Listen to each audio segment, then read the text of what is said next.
नमो भगवते वासुदेवाय। ओम नमो नारायणाय। नमस्कार दोस्तों, आज के इस वीडियो में हम श्रवण करेंगे मोहिनी एकादशी व्रत की कथा। इस व्रत की कथा को श्रवण मात्र से ही पूर्व जन्म के सभी पापों से मनुष्य को मुक्ति मिलती है। इस व्रत की कथा को पढ़ने या फिर सुनने मात्र से ही सहस्त्र गोदान को करने का पुण्य फल मनुष्य को प्राप्त होता है। वैशाख के शुक्ल पक्ष की पड़ने वाली इस एकादशी से मनुष्य के जन्म जन्मांतर सार्थक हो जाते हैं और भगवान श्री हरि की प्रसन्नता प्राप्त होती है।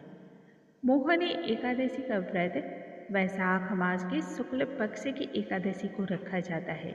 आइए व्रत की कथा का हम आरंभ करते हैं। सबसे पहले भगवान श्री हरि का हम ध्यान कर लेते हैं।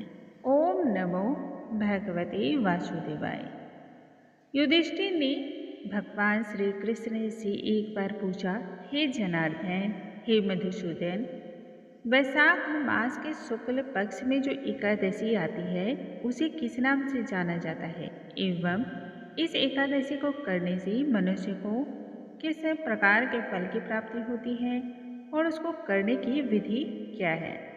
तब भगवान श्री कृष्ण बोले, हे राजन, पूर्व काल की बात है, परम बुद्धिमान एवं पुरुषोत्तम श्री रामचंद्र जी ने यही प्रश्न महर्षि वशिष्ठ जी से पूछा था, जो प्रश्न आज तुम मुझसे पूछ रहे हो।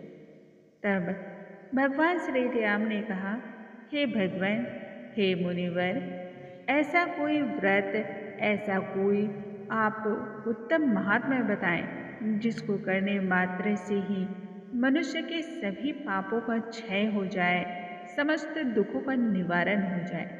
ऐसा कोई व्रत आपके मुख से सुनना चाहता हूँ। इस पर मुनिवर वशिष्ठ जी बोले, हे श्री राम, तुमने आज बहुत ही उत्तम बात पूछी है।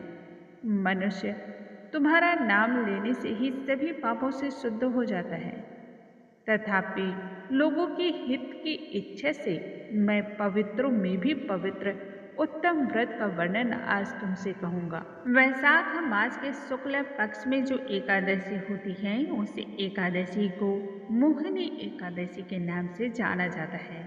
यह एकादशी का व्रत करने से समस्त पाप दूर होते हैं और यह बहुत ही उत्तम भी है।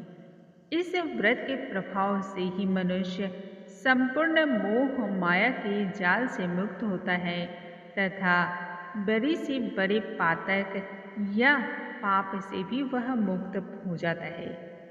एक बार की बात है, सरस्वती नदी के रमणीय तट पर भद्रावती नाम की एक सुंदर नगरी स्थित थी। वहाँ द्युतिमान नामक एक राजा राज्य करता था, जिसका जन्म चंद्रवंश में हुआ था। वह राजा अत्यंत ही बुद्धिमान और परोपकारी भी था। उसी राजा के राज्य में एक वैश्य रहा करता था, जो धन धान्य से परिपूर्ण और समृद्धशाली था। उस वैश्य का नाम धनपाल था। सदा ही पुण्य कर्म और धार्मिक कार्यों में लगा रहता था और इसी प्रकार से अपने जीवन का वह यापन कर रहा था। दूसरों के हित के लिए उस वैश्य ने पौशाला, कुआं, मठ, बगीचा, पोखड़ा और प्याऊ इत्यादि बनवाया हुआ था और ऐसे ही धार्मिक कार्यों को वह करता भी था। भगवान विष्णु का अनन्य भक्त था। भगवान श्री हरि की भक्ति में उसका हृदय अनुराग था।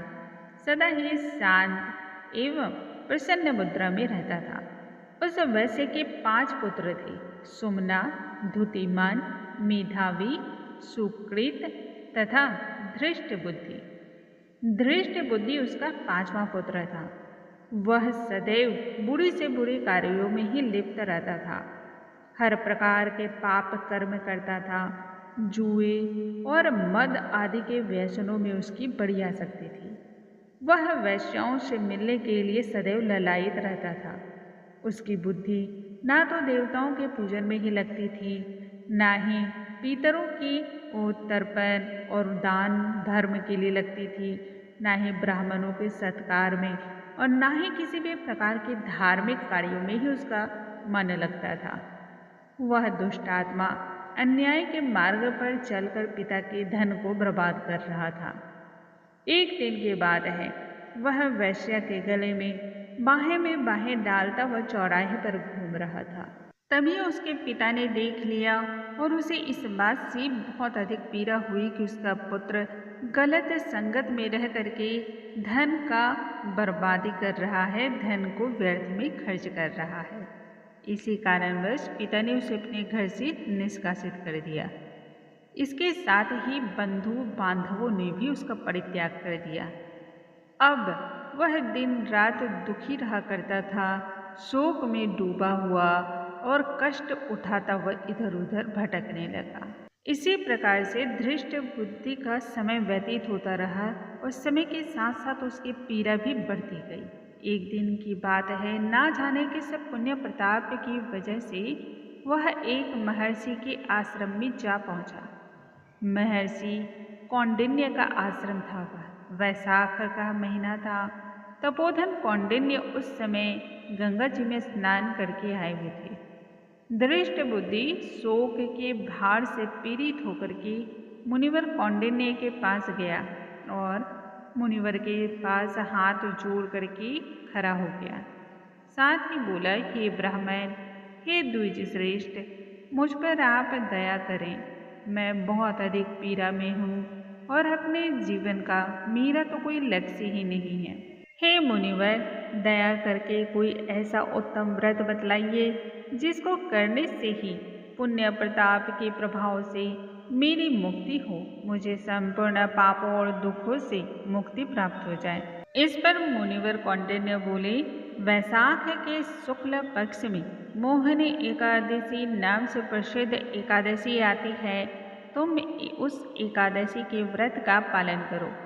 मोहिनी एकादशी के व्रत का उपवास करने से मनुष्यों के अनेक जन्मों के किए हुए पाप भी नष्ट हो जाते हैं। फिर वह पाप मेरु पर्वत जैसा ही विशालकाय क्यों न हो। महर्षि वशिष्ठ जी आगे कहते हैं, हे श्री रामचंद्र, आज मैंने तुम्हें वह उत्तम वृत्तांत बतलाया जिसको करने से मनुष्य को सभी प्रकार की सद्गति की प्राप्ति होती है। मुनि के मुख से इस प्रकार को वचन को सुनकर के धृष्ट बुद्धि का चित्त प्रसन्न हो गया था। उसने कौंडिन्य ऋषि के उपदेश का पालन करते हुए विधि पूर्वक मोहिनी एकादशी का व्रत किया। इस एकादशी को करने के प्रभाव से ही संपूर्ण पापों से उसे मुक्ति मिली और दिव्य शरीर को धारण करके वह गरुड़ पर आरूढ़ होकर के विष्णु धाम की ओर प्रस्थान कर गया। मोहिनी एकादशी का यह व्रत बहुत ही उत्तम और सभी प्रकार के पुण्य फलों को देने वाला है। इस व्रत को पढ़ने या फिर सुनने वाले समस्त मनुष्य को सहस्त्र गोदान करने का पुण्य फल प्राप्त होता है। इसलिए प्रत्येक मनुष्य को इस व्रत का पालन करना चाहिए। बोलो भगवान श्री हरि की जय, भगवान श्री नारायण की जय। ओम नमो भगवते वासुदेवाय। श्रीमन्नारायण नारायण हरे हरे, जप लो नारायण नारायण हरे हरे हरे हरे, रट लो नारायण नारायण